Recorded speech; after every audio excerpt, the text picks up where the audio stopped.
Ciao, sono Cristian, fondatore di Matto Scacco e volevo presentarti velocemente il video che andrai a vedere fra qualche istante. Il video è stato registrato da Alessio, alias Vanni Maceria, maestro fide fortissimo, e non è il solito video di partite commentate online, o sì, in un certo senso sì, ma queste sono tutte partite da 10 minuti. Quindi partite che sono state più lunghe, più ragionate, c'è più tempo per parlare, per pensare ad alta voce, ed è un estratto dal corso Master Think, dove sono 10 ore di corso, dove Alessio parte da 400 Elo, arriva fino a 1700, che è disponibile da oggi sull'Accademia fino al 28 di febbraio, perché c'è l'offerta di lancio. Quindi se vuoi approfittare bene, altrimenti ci vediamo qui lo stesso e domani sempre con un altro video. Ma adesso goditi questo video che hai fatto da sacrificio. Vabbè, cosa te lo dico a fare? Adesso lo vedi.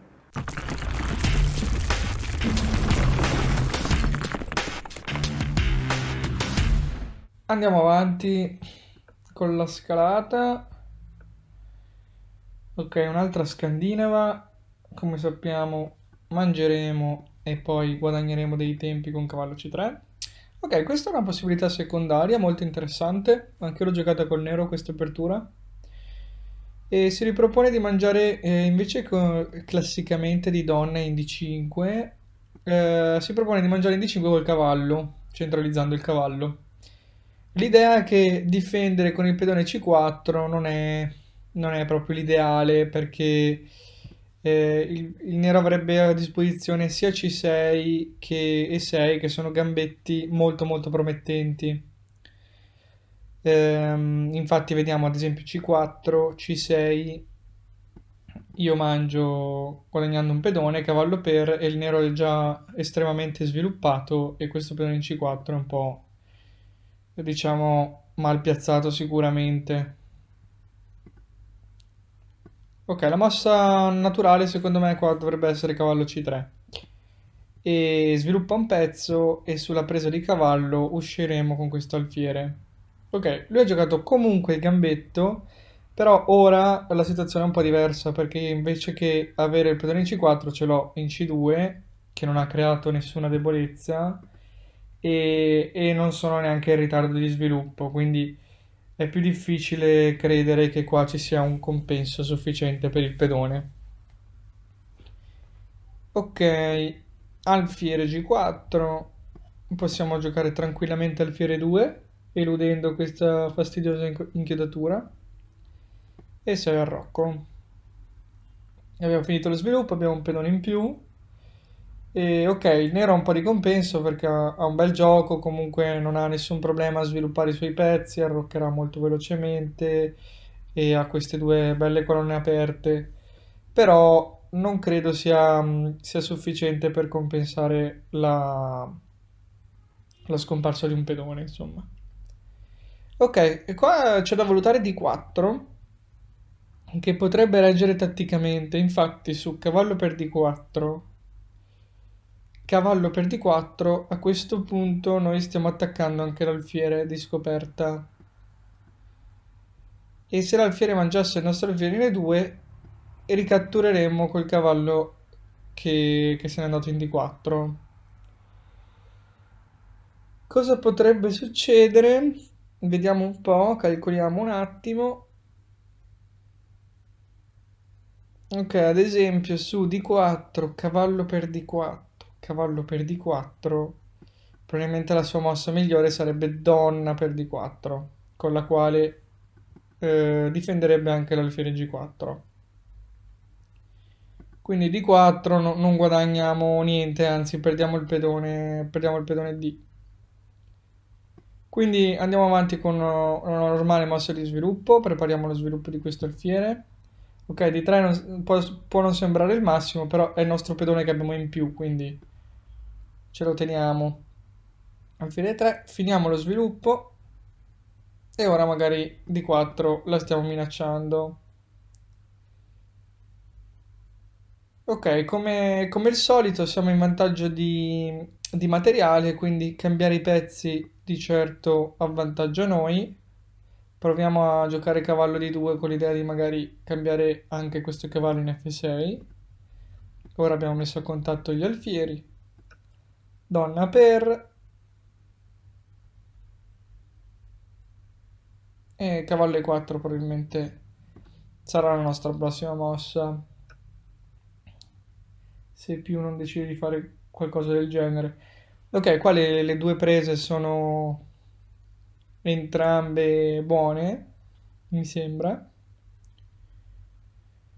Forse F per è un po' più precisa perché controlla la casa di 4. Infatti, dopo donna per E3, cavallo di 4 poteva dare delle noie, soprattutto a questo pedone. Ok, donna B6. Inizia a mettere pressione in E3 e in B2, ma guardiamo che abbiamo una mossa proprio ideale per rispondere a donna B6, cavallo C4. Difende tutto e guadagna un tempo sulla donna. Il cavallo in C4 sta anche molto bene, quindi possiamo...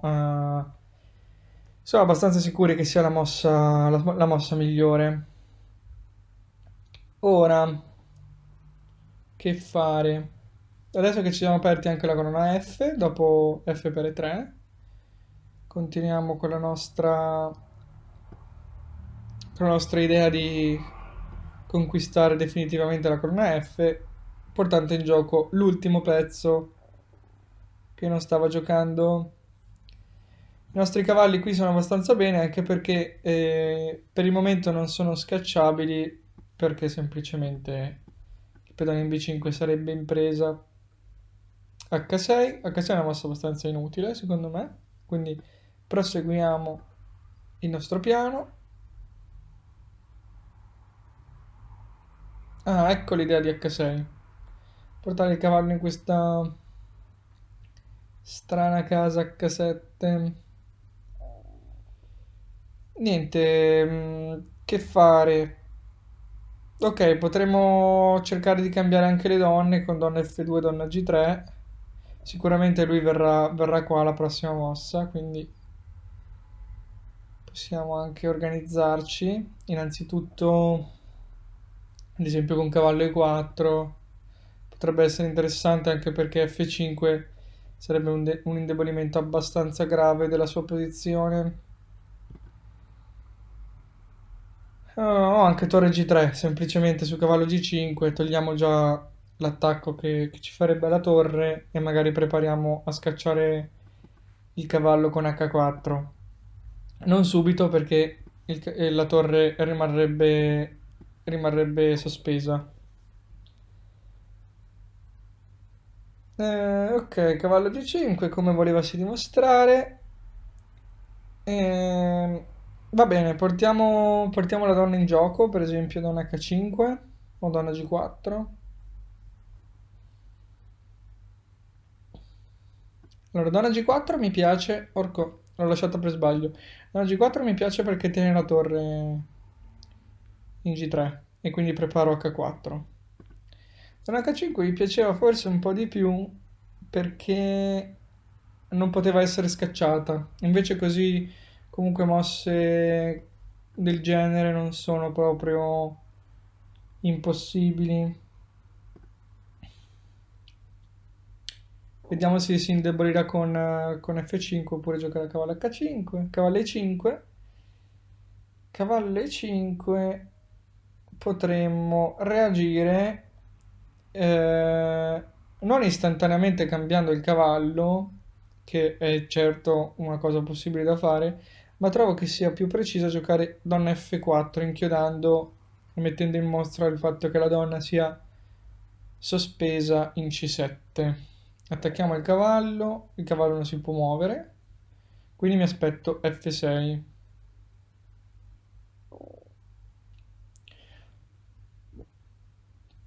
Dopo F6 possiamo finalmente scacciare questo cavallo che dovrà tornarsene in case molto più passive e inizieremo ad attaccare anche con la torre ben posizionata sulla colonna G che guarda direttamente il re avversario.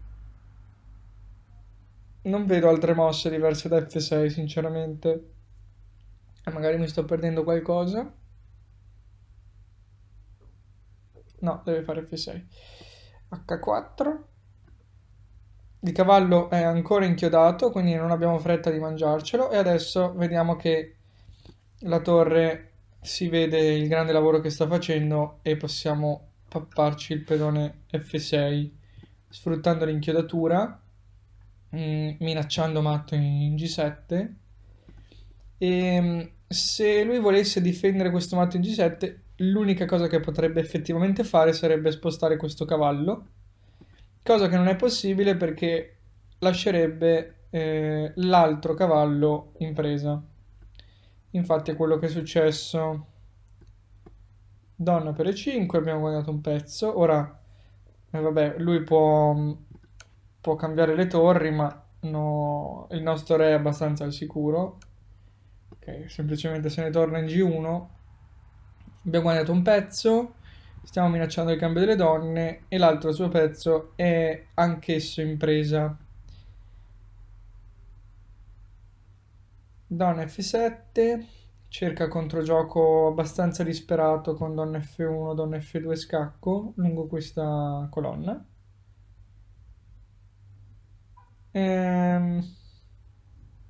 Ok, è un problema vero, nel senso che gli scacchi di donna sono spesso devastanti, però in questo caso allo scacco di donna io semplicemente reagirei con re H2 e non si vede un modo chiaro per andare avanti, quindi io posso semplicemente mangiarmi il cavallo e contare sulla mia posizione del re abbastanza al sicuro.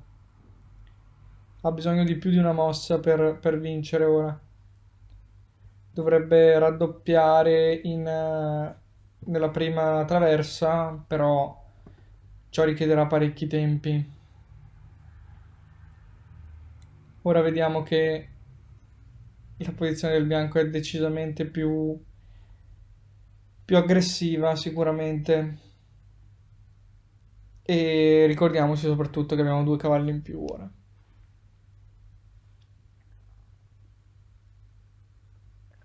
Torre F2 non sta minacciando assolutamente nulla perché torre per G2, torre per G2, anche la diagonale difesa dalla donna, quindi non c'è nulla di cui preoccuparsi, diciamo. Un po' da preoccuparsi ci sarebbe, però abbiamo calcolato tutto e quindi proseguiamo col nostro piano.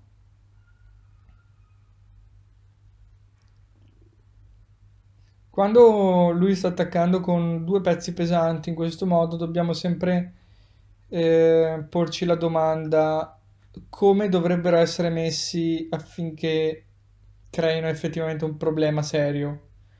E dovrebbero essere messi appunto incolonnati nell'ultima traversa, oppure appunto quello che sta cercando di fare, ossia con torre H5, però è decisamente troppo lento perché il bianco mangia in G7 tranquillamente con matto. Giochiamo un'altra partita, andiamo avanti, sempre coi bianchi, E4, C5. Giochiamo la siciliana aperta oppure la Alapin. Giochiamo C3.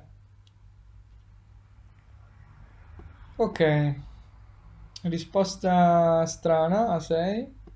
Ci permette di conquistare tutto il centro.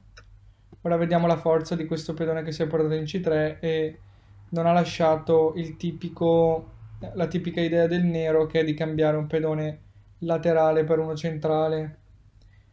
Continua a fare mosse che non c'entrano niente con lo sviluppo e con il centro, quindi a noi fa solo comodo.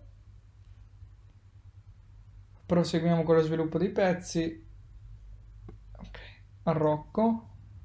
Ora il centro è tenuto saldamente dai pezzi del bianco. E ok, E5 l'espansione al centro sembra una buona cosa. Apro il nostro alfiere e inizieremo a guardare il re del nero. Cavallo H7. La seconda volta in due partite che ci giocano cavallo H7 con l'idea di venire in G5. Ma di certo non è una buona mossa. Donna E4, donna E2. L'idea è proprio fare donna E4 per creare la classica batteria sul re, molto fastidiosa. Guardiamo che lui è in enorme ritardo di sviluppo, quindi possiamo permetterci mosse del genere. E D5 per impedirla, appunto, però abbiamo a disposizione la presa en passant che ci permette di proseguire col nostro piano. Dopo donna e4, però, ora che il pedone 5 è sparito, su donna e4 lui potrebbe tornare in F6 attaccando la donna e tenendo coperto il punto H7, sempre con il cavallo. A quel punto, ad esempio, potrei spostarmi semplicemente sul lato di re in H4. Ancora non so bene come attaccare, però la donna in H4 mi sembra estremamente ben piazzata. Adesso sacrifici nella debolezza che si è creato quando ho giocato H6 sono iniziano a essere nell'aria, diciamo. Ok, nel caso non dovessi calcolare nulla, io andrei avanti semplicemente giocando torre 1 e magari portando la torre in gioco in terza in questo modo. Alfiere 7, logica. Si prepara a guadagnare un tempo spostando questo cavallo. Ora calcoliamo alfiere per H6. Alfiere per H6, G per H6, donna per H6. E la cosa buona di questa posizione è che il cavallo non si può spostare per via del matto in H7 che arriverebbe. A quel punto, sfruttando il vantaggio enorme di sviluppo che ho, tutti questi pezzi ancora devono essere mossi, io posso semplicemente portare gli altri pezzi che mi mancano in gioco. Quindi il sacrificio del fiere secondo me è perfettamente giustificato dalla sua ehm, arretratezza di sviluppo. Dopo il fiore H6 mi basta eliminare questo cavallo per vincere, perché il matto in H7 sarà, sarà imparabile. Un'altra idea potrebbe essere torre 1, torre E5, torre G5. Sembrano idee molto lunghe, ma in realtà è difficile trovare un modo per lui di impedire questo dopo G per H, donna per H. Sono sacrifici che dobbiamo iniziare a giocare fidandoci del nostro vantaggio di sviluppo. Vediamo che dopo, magari all'inizio, eh, si perderanno anche delle partite, ma dopo si acquisirà quella sensibilità necessaria per essere più confidenti in questo tipo di sacrifici. Infatti, vediamo che lui ha rifiutato giocando G6. E che fare? Allora, perché non ho mangiato al volo questa torre? Perché innanzitutto il mio vantaggio di... ho già un discreto vantaggio di materiale, un pedone in più, e quindi andarmi a mangiare altro materiale, sì, sicuramente sarebbe buono, ma c'è di meglio, insomma. Questo alfiere invece sta facendo grandissime cose, anche perché è perfettamente piazzato e tutti i suoi pedoni sono su casa chiara, quindi preferirei addirittura scambiare questo per questo, perché questo è il suo principale difensore delle case indebolite dalla sua struttura. Cavallo G5, porta un altro pezzo in attacco, lo stesso piano di prima, cioè giocare per il matto in H7. Vediamo che anche se il nero non ha mangiato, comunque il tema del matto in H7 c'è. Ok. Cavallo H5. Mi sta inchiodando questo cavallo. Vuole eliminare qualche pezzo. E inizia a difendersi. Questa torre è sempre mangiabile, benissimo, però non è nei nostri piani, diciamo. G4 per scacciare questo cavallo. Seguirebbe magari cavallo F4 che è un po' fastidiosa.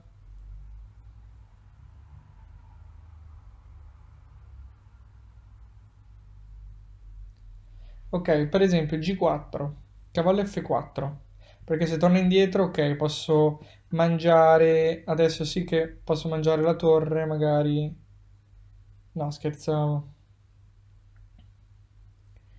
G4, se torna indietro, vabbè, torna indietro, quindi ha perso un tempo, possiamo venire avanti con questo cavallo, scambiare un altro difensore del suo re.